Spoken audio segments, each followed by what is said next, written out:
Nandito kami mga ka-hometown ngayon sa Humabon Heights Gonzales National High School at magsisimula na po yung match 1 between Limanan District and Pasacao District. Ayan mga ka-hometown, nagsisimula na yung warm-up. Nauna na yung mag-warm up yung Team Limanan. Then, nagwa-warm up na ngayon ang Team Pasacao. Pagkatapos ng warm up, magsisimula na yung match 1.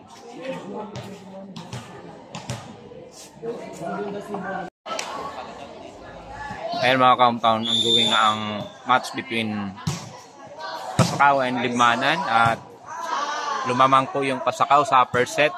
Last score na siya. Tapos ang score ng Limanan ay 12. At sa tingin ko mga ka-hometown, makukuha ng Pasacao yung first match. First set, I mean.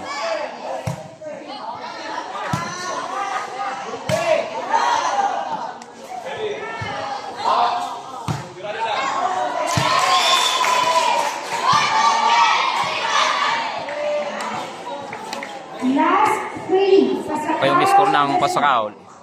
Limanan score 12. Last 3 na ang ano yan, Pasacao.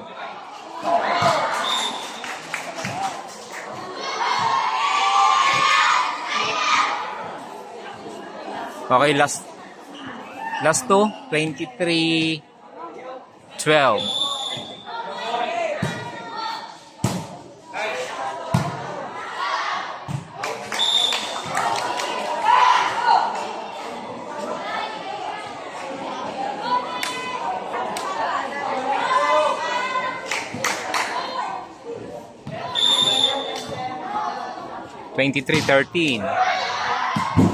Outside pa ang Limanan. Outside.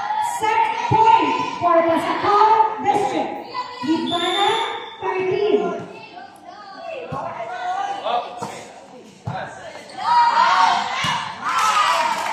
Outside. Last one, Pasacao. Scores Limanan 14. 14-24. 14-24. We have the line judge decision. The ball was in.